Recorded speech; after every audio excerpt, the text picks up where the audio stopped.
Ladies and gentlemen, welcome to the Truth Seeker Show, the show that is specifically designed to help us fulfill our life purpose in this world properly by giving information, motivation, pleasure, and healing.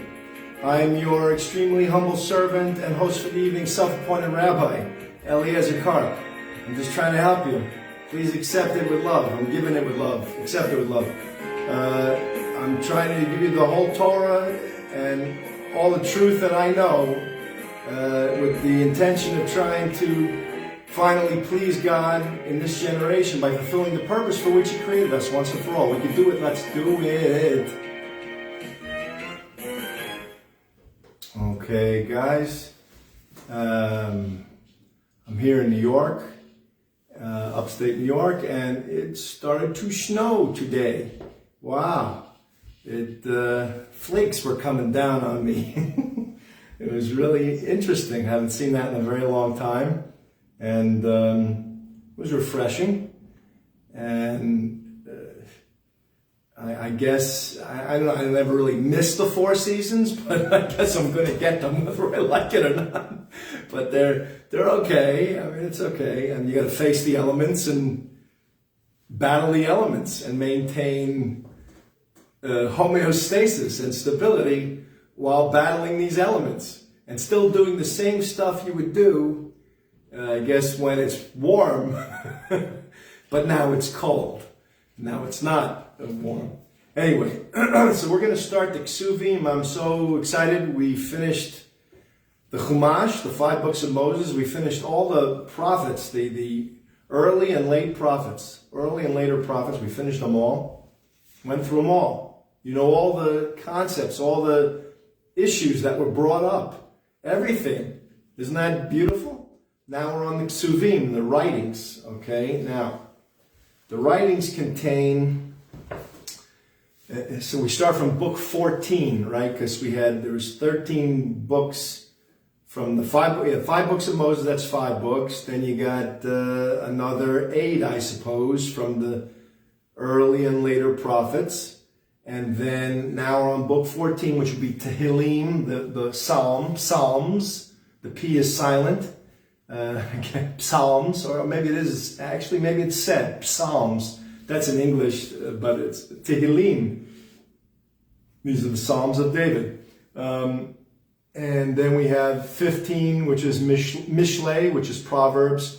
16 is Eov, which is Job. 17 is the Chomesh Megillot, the 5 Megillas. You got Shir Shirim, which is 17. 18 is Ruth. 19 is Echa, which you call, okay, now let me see. Shir Shirim is Song of Songs. Ruth is just Ruth. That's from where King David came, is from Ruth. She's a convert to Judaism. So don't feel bad, you Gentiles. You can contribute so much to the world.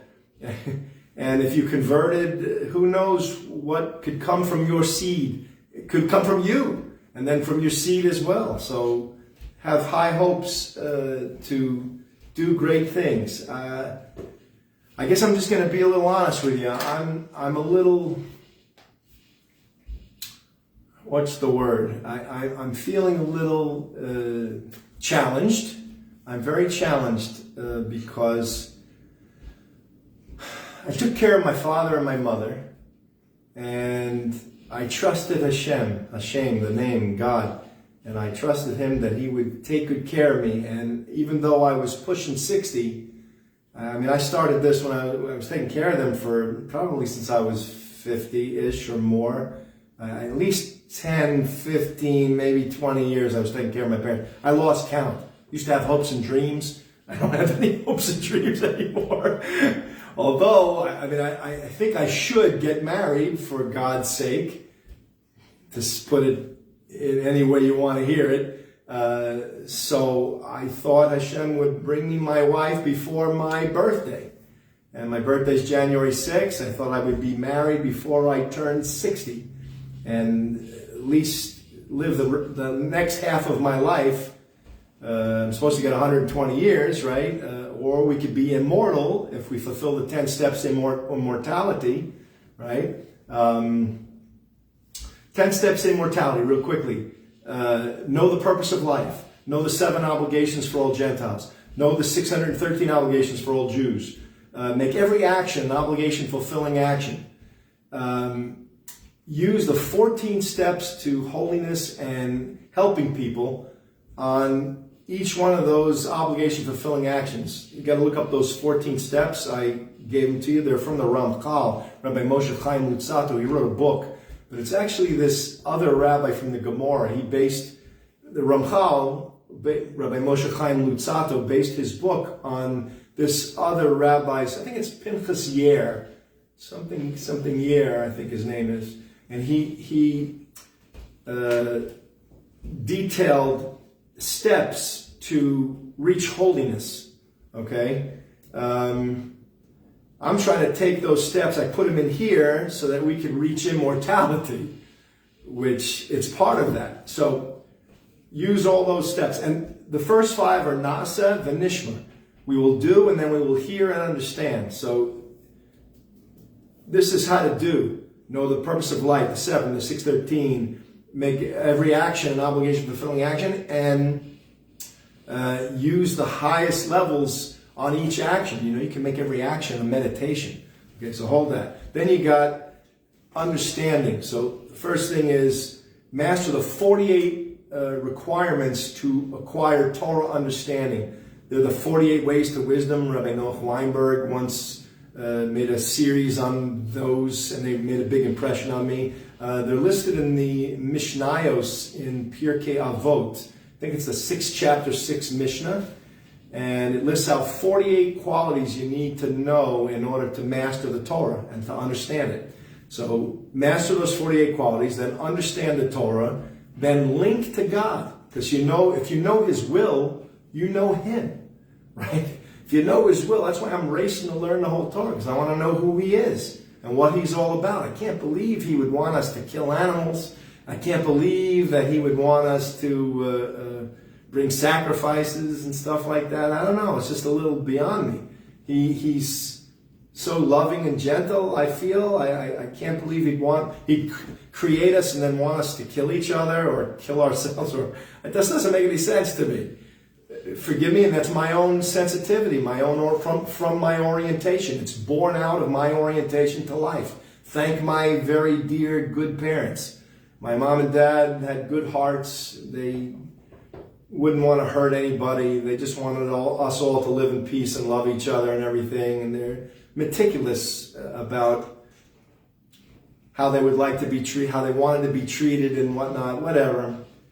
They lived and now they're gone. Maybe they can come back. That's a whole thing, man. You know, if we could be immortal, we could revive those who are dead. So you yourself should try to be immortal and use those gifts of God of immortality to help bring back other people. We'll get to that. We're reaching for the heights here. Don't be scared. Hang in there. I'm going to introduce you to great things. I'm trying to figure it all out for myself. I guess I have no time to, maybe I just answered my own question. I have no time to be angry with Hashem because I'm not married yet and I'm getting a little nervous, whatever. I know there are people, rock stars get married at 80 and stuff. I'm only going to be 60, so I know. But I had a few instances. One person said to me, you're a little old for me, I'm kind of intimated or implied, whatever. So I get that. I want to still be able to have children. I could, with Hashem's help, you could take someone who's not able to have kids anymore and enable them to have children, as He enabled Sarah, Abraham's wife, to give birth to Yitzchak. She laughed, ha ha ha ha ha. And Yitzchak means laughter. She laughed at him. I'm going to get pregnant at my age and my husband at his age. And she poked fun at Hashem. And Hashem answered, I guess, is anything too hard for Hashem? So is it? I ask you, logically.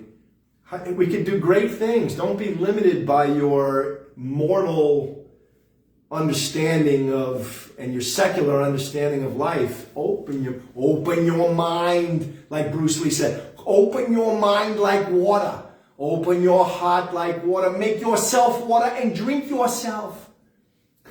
Yes, open your head. Don't be trapped by a small focus. Be big. This is all coming from God's instructions. I'm just parroting God's instructions to you. I'm trying to give it to you in a way that's palatable, but I'm not creating anything here. I'm not inventing the wheel. I'm just telling you what Hashem told us. So, master the 48 requirements to acquire Torah understand the Torah, link to God, make every action not only an obligation fulfilling action, but a meditation. Move through life, put on tefillin, set it in there, I'm one with God, pray, daven, make food, separate challah, do everything for Hashem, every action, learn all His ways, learn the 7, the 613, master them, and get to a higher level. I bug my musician friends, convey the message of the lyric. Why are you wasting time? I listened to a great pianist, a master of, I think, the vocabulary of the instrument, but they don't really convey the message of the lyric, and they're just out to get, what do you call it? Oh, you're so good, and they're throwing balls, and it's like a circus, But for what? I'd rather hear the melody and the lyric played in such a meaningful way that it makes somebody think about the message of those words. Music is a frame for when it's married to a language like English, like a verbal language like English. This non-verbal yet oral language of music helps to frame that message. And they're not doing it. So I was just listening to somebody and I was impressed. I kept it because I wanted to learn all the techniques that they know. They know stride, they know this, they know that. Okay, 2-note combinations, 3-note combinations, 4-note. They know how to climax, but I'm not hearing the lyric in anything they play. It's just whatever. I'm trying to show off. But where was I? I get lost there for a second. But link to Hashem. Make every action a meditation and be one with Him and be holy and make the objects that you use, you wear glasses, you don't even need glasses anymore if you're holy. Maybe your eyesight gets fixed. Maybe I'm not there yet. One day I'll toss away the glasses. I won't need them anymore, right? So that's that. And then link to Hashem, teach. Be a light unto the nations. The Jewish people are obligated to be a light unto the nations. It's great if you get all this down first and then you teach, but we have no time to wait for that. Lives are at stake. Don't be selfish trying to be holy before you help the next guy at least get on the right road. Help the next guy get on the right road. It'll help you be holier. So here you teach, and then we achieve worldwide life purpose fulfillment and immortality. Wow. Heavy stuff. We could do it. Let's do it. Why settle for anything less? Don't settle for mediocrity or even less than anything because you can't seem to get on square one because you don't understand that there's a God and that He gave 3 million Jewish men, women, and children His Torah. There were 10 million total, to my understanding, according to my Rav. There were 7 million Gentiles there. The Erev Rav, the outside majority, they surrounded, they came out of Egypt with the Jewish people and they surrounded them or something, and the Jewish people, the nucleus, and we received the information for the world. Take it. I'm giving it to you with love. I'm not trying to bust your chops and make your life uncomfortable. I just want you to know the truth. It's really, everything depends on this. The way we relate to each other. More importantly, the way we relate to God. If you don't know His instructions, you make it stuff up and you're doing stupid stuff. Don't do that. Do the right stuff. Some of these things I'm learning are outlandish enough as it is. I got to wrap myself with black boxes. First I put on this filling, right? stick this hand tefillin. Maybe one day I'll show you how to put on tefillin. I still have to learn properly. I'm stuck on the last knots.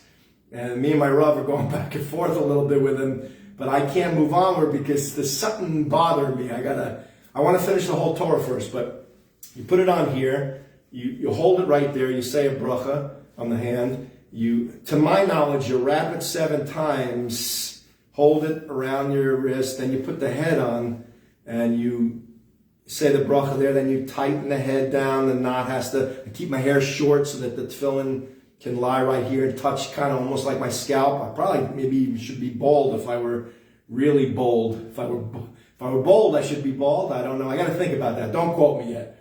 I never thought of that. I just said that in the hot seat here and it came to mind. But say the bracha, tighten it down. Then you take it off your hand and you wrap this way. And I think it's supposed to make a shin and a yud to my knowledge. And there's a dalet in the back, and that spells out God's name. There's a dalet in the back of the head tefillin, to my understanding. So you make a dalet, and then you make the shin. And then you wrap it around. I stick it neatly under here. I have a way of doing it. I don't like when tefillin hangs loose and looks stupid. I like it to be tight and sharp, like a Marine, like my father used to be. Everything should be tight and nice. And that's how I approach all the mitzvot, like a Marine, should be functionally wise and aesthetically pleasing. There's no room for us to be a bunch of fat schlubs, fat schleps, or whatever you want to call us. It's funny, I saw this heavy-set fellow. He was in Manhattan. It was something on YouTube. We'll get to Tehillim in a second. And I want to dedicate the reciting of these Tehillim to, God willing, I want to say it to try to get a wife. God, Hashem should bring me my helpmate pronto. I need my helpmate before I get too late in my life, please. Hashem, I beg you. I'll say these Tehillim. I never really said Tehillim. I had a friend, I worked for Piamenta. He was a guitar player, very fine guitar player. Stan Getz played with him.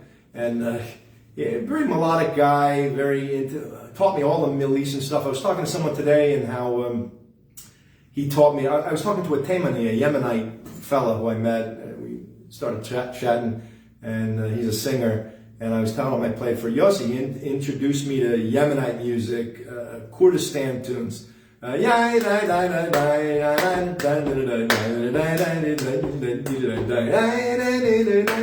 All these tunes. He knew the songs. He was naming them as I was singing them to him, and whatever. So I learned all that Middle Eastern music from this fellow. That he would say, Yossi, Tehillim in 1 hour, all 150. There's 150 Tehillim. All you'd see, and he had a big beard, you'd see his mouth would just, this bearded mouth would go up and down like a speed dial. And he'd be going through all 150. I said, Yossi, what are you doing? Give me this, 1 minute, Larry, I'm busy. Larry, I said Tehillim, all 150, you should say Tehillim, it's good for you. I believe him, I just don't have time for everything. I can't do everything and be a light unto the nations. And so I'm trying to help you at the cost of maybe saying Tehillim for myself. I would say Tehillim for you too. But whatever, I know Hashem is going to do the right thing. He's not going to leave me hanging. I trust him. And I feel just a little slightly betrayed. My Rav said you're not supposed to say stuff like that. So forgive me. I don't want to say stuff like that. I don't want to feel things like that. He's all I have. I trust my Creator. I got nobody else. So I don't want to feel bad about him. I'm just going to keep plugging away, and I'm going to keep trusting him in spite of him maybe misleading me. Because maybe he's misleading me in order to get me to a certain place. And it might be very hard to get over that hill. So he's got to get me to think certain things, like dangles a carrot in front of me, something on a horse. And I'm going to get over the hill. And then he does it to the next hill. And finally I get over all the hills. And I'm finally where I got to be. And then he gives me the wife. I don't know what he's doing. Whatever. I wish he would tell me stuff. I've always felt guided by Hashem. My Rav doesn't specifically, he questions whether I'm really guided by Hashem. I said, Rav, I make every action an obligation fulfilling action. Doesn't that amount to anything? I mean, what am I doing here, you know? Everything's for him. Don't I get some little perk? Not that I'm looking for a perk, but can I trust some inner guidance if I'm doing the right things? You know, there are other people that say they're this or that, and they don't do any work. They don't do the work required to say such a claim, right? And I'm not looking to make any claims per se. I mean, I even found out that Hashem doesn't even want a king. He doesn't even want you know. I know people that claim they're Mashiach, and yet they don't do any work. They don't have a Messorah. They don't learn with a Poseik. They don't submit. They don't say what do you call it? Subservient prayers every day. Waking up at 6:30 in the morning every day. It's rough. I'm a musician. To get up at 6:30 in the morning. I told my Rav, he laughed at me. I said, I play a mitzvah dance for you. When you go to a wedding, I play a mitzvah dance for you, and I play till 3 o'clock in the morning, get home at 4 or 5, I get into bed, and now I got to get up. I wake up like 11 o'clock at best. Maybe my body don't let me get up any later, you know. But, so it's hard, and now I got to change my whole body clock. I'm doing it. I'm doing the best I can. It's bearable. It's not the most enjoyable thing. I'm just being honest with you. So here I am slaving over Hashem, and I expect at least the guidance that He's given me to come through as being solid. You know, whatever. I'll keep plugging away. I said, Rav, give me till my birthday. He's trying to help me, you know, in all these endeavors. And he said, let me see what I can do by my birthday. And he said, okay. So I'm trying. But so they claim these different things, and they don't want to do any of the work.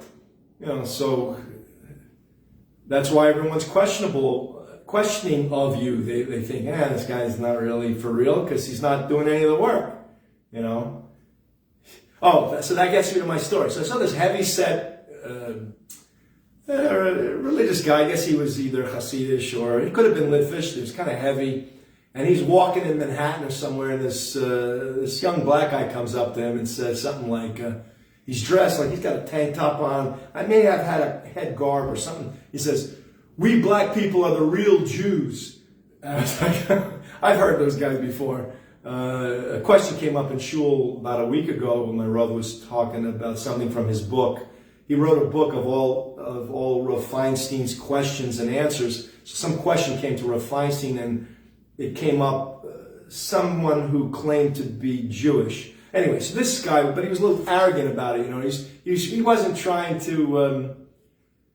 It didn't sound like it was coming out of love. It was coming to like stick it to the Jews. You know. So he said, we black people are the real Jews. So the Hasidic fellow thought for a second, he leans back and said, okay, so put on tzitzis, put on tefillin, do all the mitzvot, and be like a real Jew.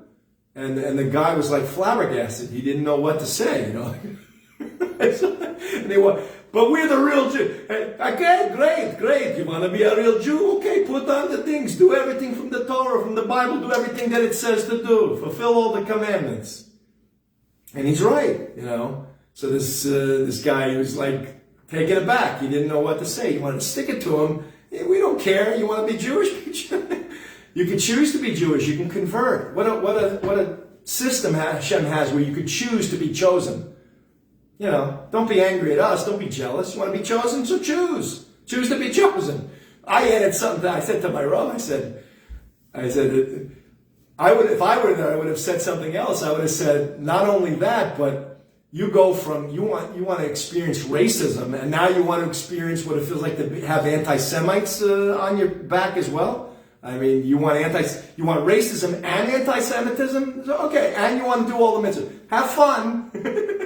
Call us when you're ready. I mean, that's the way it is, you know. Whatever. The guy was trying to, you know, stick it to him. They're on 42nd Street or something, marching around somewhere up on a podium, and to make it speeches how they're the real Jews. Okay. So this guy, he told him right. And he did it in a loving way. He wasn't trying to be rude to him or anything. He said to him, fulfill all the obligations, which is the truth. All right. So, And then what was it? And then achieve worldwide life purpose fulfillment and immortality. That's the goal of, these are the 10 steps to immortality. We could do them.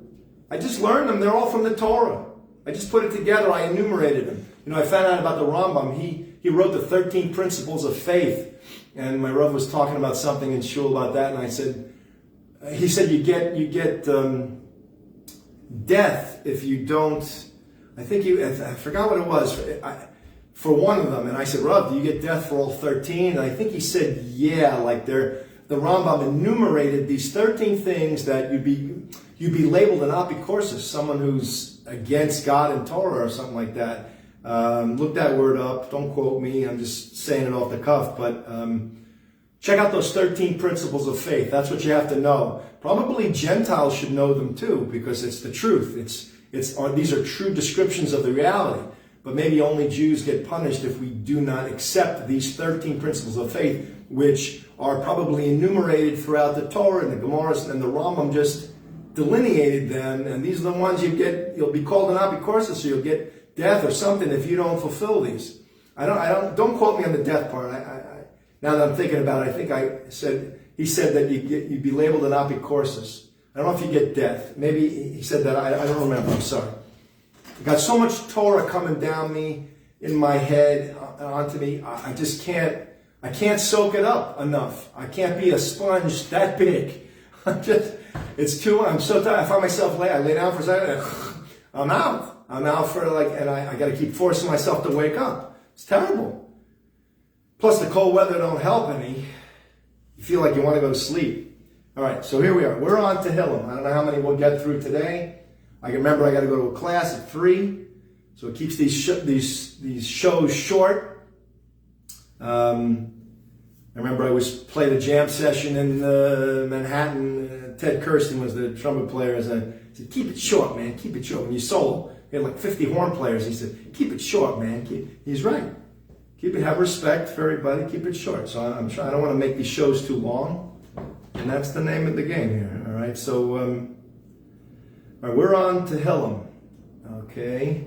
But did I say all the rest of them? I'm sorry, I didn't recite the rest. So we're on the Chamesh Megillot, the 5 Megillos. So you have the Shir Shirim, which is the Song of Songs, Ruth, who's David's ancestor, right? I don't remember if it's his mommy or his grandma, or I forgot.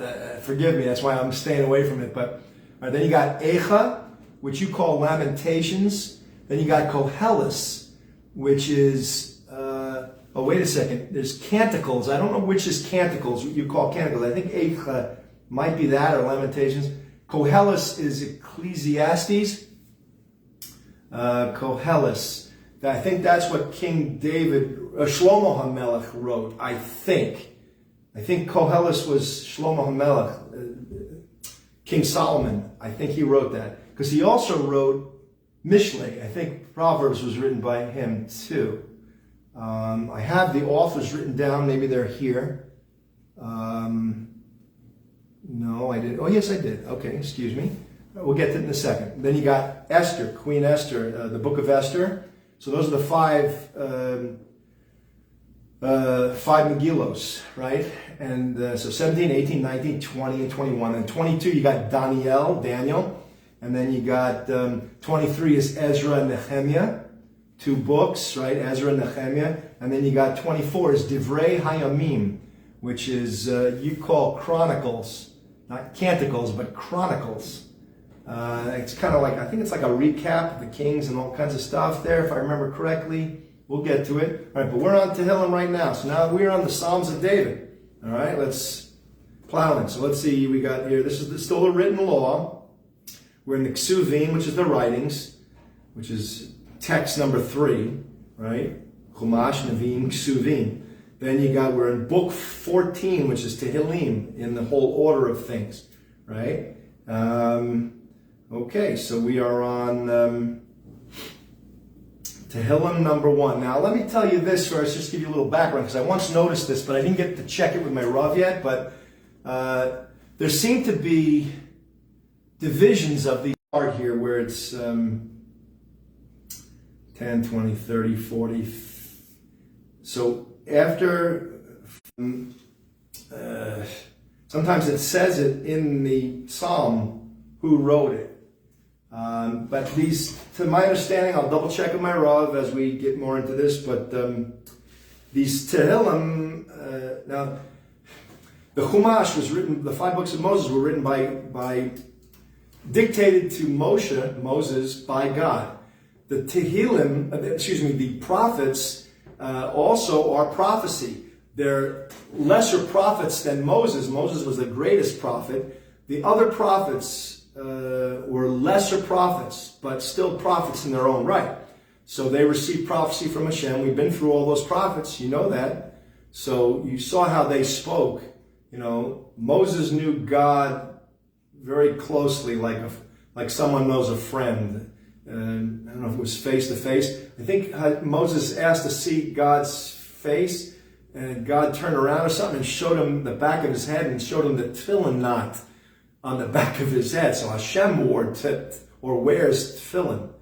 Interesting. I'm just throwing a lot of stuff that I'm remembering at you. I didn't prepare anything. I as you know, I just throw myself in here and I just wing it and give you what I know. And maybe sometimes I learn new things and I'll throw that in there too.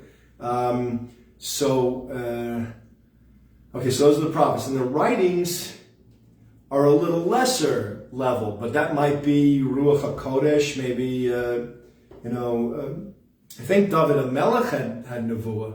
Yeah, I think he had prophecy, right? I think he's on the list of prophets. I have to review whether it's 48 prophets or 128. There's something I forgot. Let me see. I have any notes here? Nothing. Nada. A lot of stuff, but nothing that's helping me. Okay. All right. Then. So this is basically written by David HaMelech in the years 2008-84 to 2009-24. I guess that's because that's how long he lived or something. 84 looks like about 40 years or something. He only lived 40 years, huh? I don't know. All right.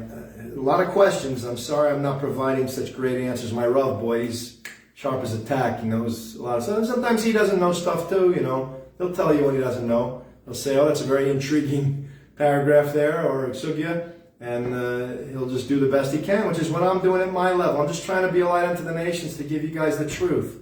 Don't pick on me. Don't, Larry doesn't know much. I know a lot of stuff, but, some things I don't know. I'm just trying to schlep you along so at least you have some background in this, You got to know God's instructions. At least you won't go from this earth.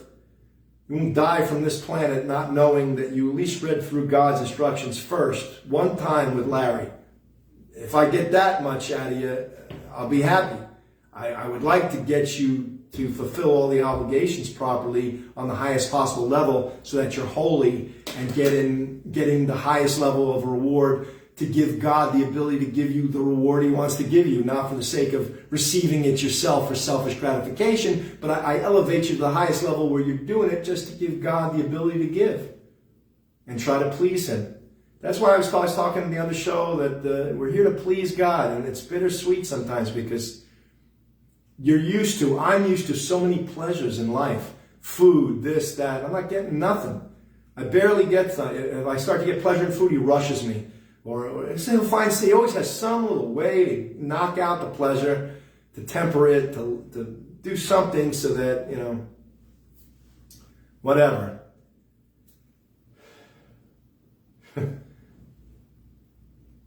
There's that song, sorry, I had a lot of thoughts here.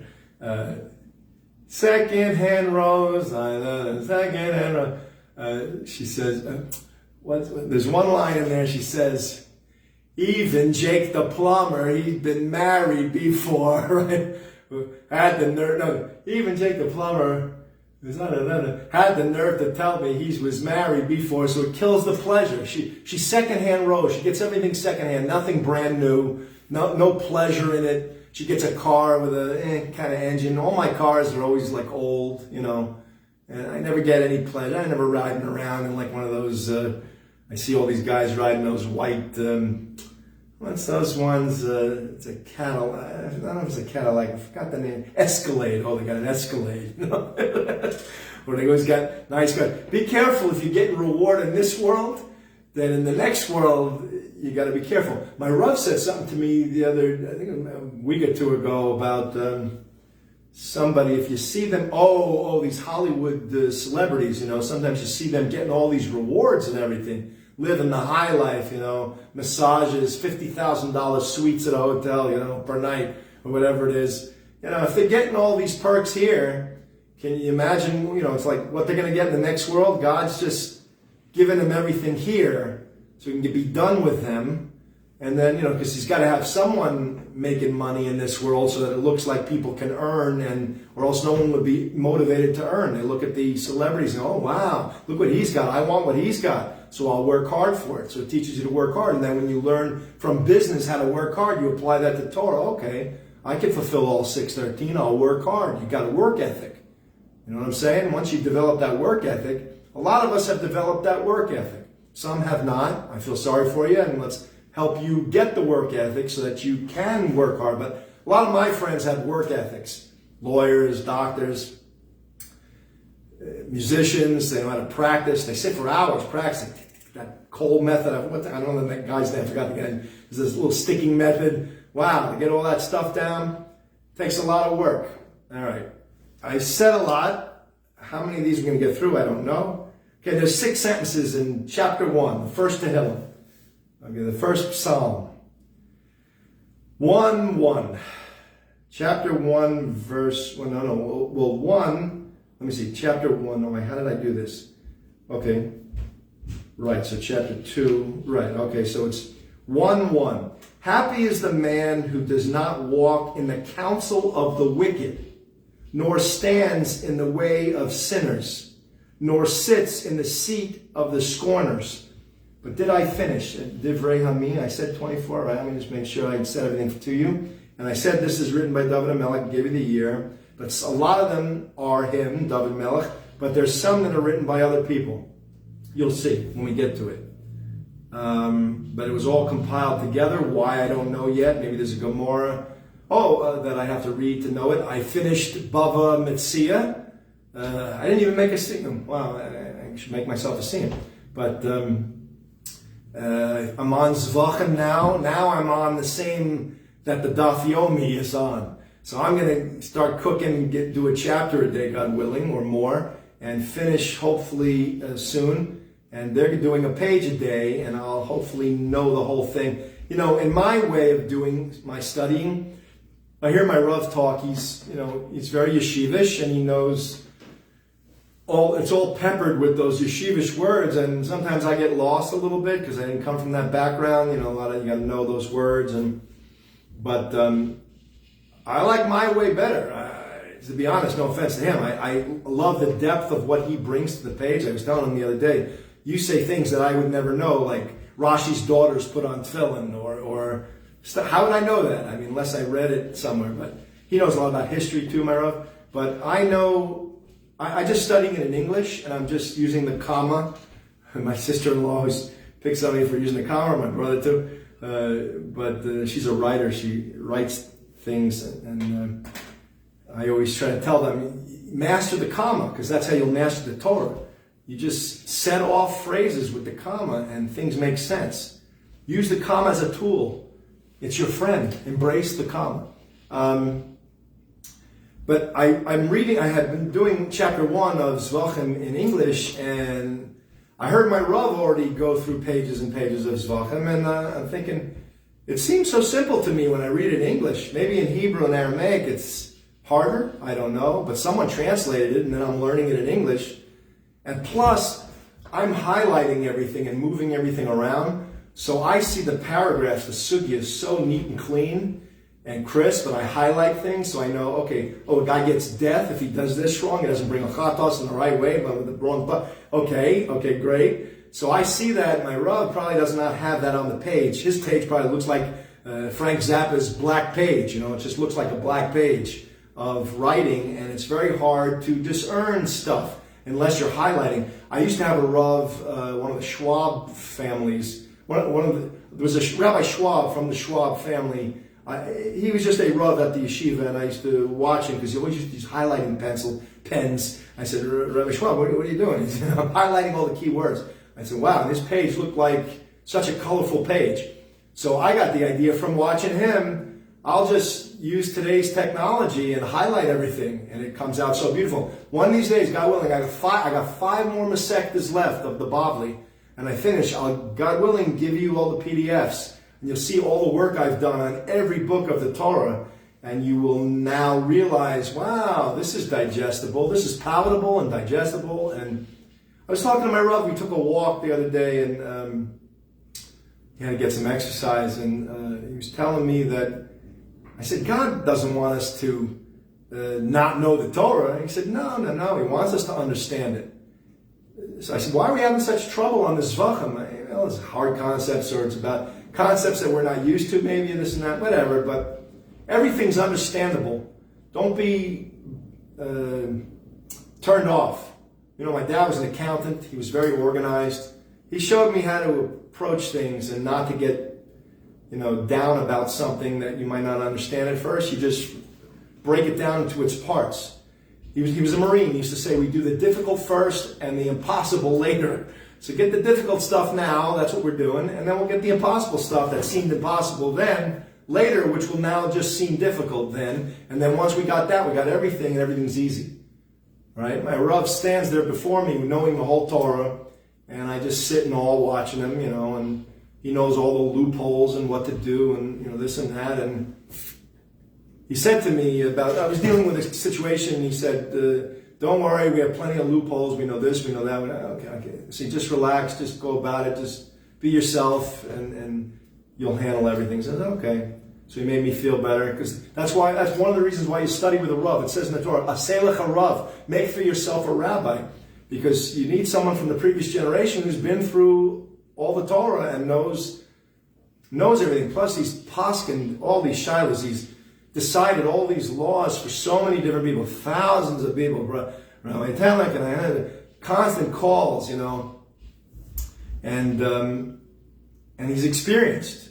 That's the key. So I need someone like that. That's why I came here. One of the reasons why I'm here. God give me strength that I can deal with this weather and all these challenges that are coming at me, and please let me be able to stay. Please give me some semblance of joy, because I don't know if I can handle this by myself without a little bit of joy. It's very hard. I keep reminding myself, I'm here to please you, I'm here to please you. As soon as I feel myself getting a little depressed, I'm here to please you. Well, my brother used to make a joke, I got a tray of cookies for you, Hashem. Okay. Here comes another tray. Here comes a nice tray. You're always trying to please Hashem. He kicks the tray. Try to do something for him, and he pushes you around a little bit. He wants to see what you're made of. Are you a dedicated Marine who's going to show up for work every day, no matter what? Carrying that big log on your, I guess the Marines are water too. The SEALs, the Navy SEALs, I think they carry that big log. Whatever. Anyway, all right, let's get to this. Here we go. Maybe we'll just do one. I don't know. I thought I'd finish by my birthday all these. Maybe we will. I want to go through all the writings before January 6th.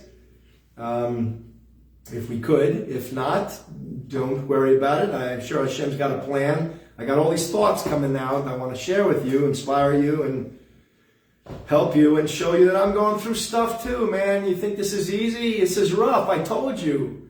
I'm not like maybe, I don't know, I'm not maybe broken in like my Rav is, So I'm coming to you. I'm kind of broken in, but I still got some rough edges, you know what I'm saying? And I'm trying to hang on for your sake and mine. I guess I should say my sake first and yours, because if I'm not here, they're not going to help you. So, whatever. Okay. 1:1. Happy is the man who does not walk in the counsel of the wicked, nor stands in the way of sinners, nor sits in the seat of scorners. 1:2. but whose delight is in the Torah of the Lord. And in his Torah, he meditates day and night. He meditates day and night. You got to make the Torah meditation. It's your life and the length of your days, Jew and Gentile. How are you going to learn your 7 laws of Noah if you don't, you Gentiles, if you don't meditate on these things, all their permutations and different things? My Rav comes up with ideas, and I said, Rav, what about this, the Gentile laws? What about this one?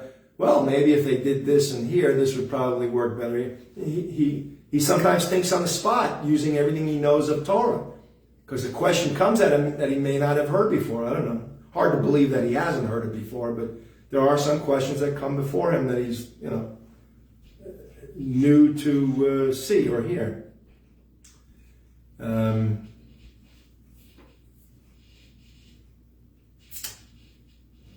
1:3. In his Torah he meditates day and night. 1:3. And he shall be like a tree planted by the rivers of water that brings forth its fruit in its season. Its leaf also shall not wither, and whatever he does shall prosper. These are nice words. King David is trying to elevate us and give us hope and give us direction so we focus on the right stuff, so we don't waste our life. How much life do you got? I'm almost halfway done, man. Come on. According to the 120 year that I'm promised, right? Assuming I do everything right enough to warrant God giving me the 120 years, or maybe I can get the immortality if I push on it, and I'm trying to push on it for me and for you. 1:4. The wicked are not so, but are like the chaff, chaff, which the wind drives away. 1:5. Therefore, the wicked shall not stand in the judgment, nor the sinners in the congregation of the righteous. 1:6. For the Lord knows the way of the righteous, but the way of the wicked shall perish. Okay? How blunt can you be? That's pretty darn blunt. Okay, now we're on chapter 2. Maybe I can do this last one. It's got 12 sentences. I'll do this one today, and we'll call it quits. There's a little introduction to get us our feet wet into this hot bath of ksuvim now, okay? And the ksuvim are on a lower level of holiness, but still a level of holiness. So take these words to heart. And we're going to go through Psalms and then Proverbs from, I believe it's Shlomo Melech, King Solomon, and the book of Job. He went through such suffering and pain and suffering, and he had a great way of looking at life. People would challenge him and testing him and stuff. And you got all these Megillas, right? Let's see. Shir Shirim is the Song of Songs. That's we're supposed to say that. I believe we say that every Shabbos. My Rav told me, and it's a love affair between God and the Jewish people. Could even be interpreted maybe between a husband and wife. I think my Rav said no, but maybe it could be. I'm not sure. Ruth, the book of Ruth, how she converted and stuff, and then became the mother, so to speak, of David HaMelech, right? Eicha, I think, is said about the destruction of the Beis HaMikdash, but I forgot what Eicha was about. That's that very sad holiday, the 3 weeks with Tisha B'Av, and we say Eicha, I think. Koheles, I forgot a little bit about Koheles. I think it's written by Shlomo Melech too. King Solomon, I think that was his name, Koheles. I think, whatever. I don't know if it was more Proverbs. I forgot. Esther saved the Jewish people. If it wasn't for Esther, we wouldn't be here. With the evil Haman, he wanted to kill us and annihilate us. Then you got Daniel. Daniel was in a lion's den. You got Ezra and Nehemiah. Ezra was a scribe, I believe. He wrote out all the prayers for us and stuff. Nehemiah, I forgot. Divrei Hayamim, Chronicles, I think that's like a recap of a lot of stuff that's repeated was in the prophets, I think, and in some of these writings, I think. And then after the written law, that's the end of the written law, and then we move on to the oral law. I only got like 2 minutes. Should I do this? Let me try. All right, chapter 2, 12 sentences. 2:1. Why do the nations rage and the peoples mutter a vain thing? 2:2. The kings of the earth set themselves and the rulers take counsel, together against the Lord and against his anointed, saying, 2:3, let us break their bonds asunder and cast away their cords from us. I don't want to do this because I'm rushing and I might miss something and I want to give it a good reading. So maybe we're just supposed to do chapter 1. I'll repeat chapter 2 next time, okay? And we'll pick it up from there. 150 Tehillim. And my friend sent them in an hour, but I'm sure I'm going to extrapolate and give my ideas on them. So, all right, I'm just putting this away. All right, I won't do the closing theme. Did I even do the opening theme? Yes, I did, didn't I? I don't even remember what the heck I'm doing. I'm trying so hard, and it's just, there's a lot coming at me, so bear with me. Oh, Larry's a little clown. Look at him jumping around, going from thing to thing. Look at him working so hard there. Oh, he's a funny guy. Oh, I'm a little clown to you? Is that what I am? All right. I hope you learn some things and stay on track, learn the Torah, and become great in fulfilling obligations. This is your life and the length of your days. Something came up last week about something. I want to share with you a good closing line about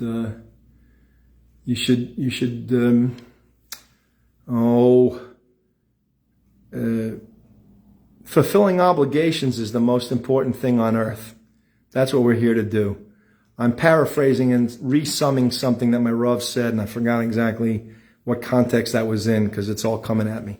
All right, have a good week. I love you, and hopefully things will grow and get better around here. All right, bye-bye. Don't hurt each other. Make every action an obligation fulfilling action.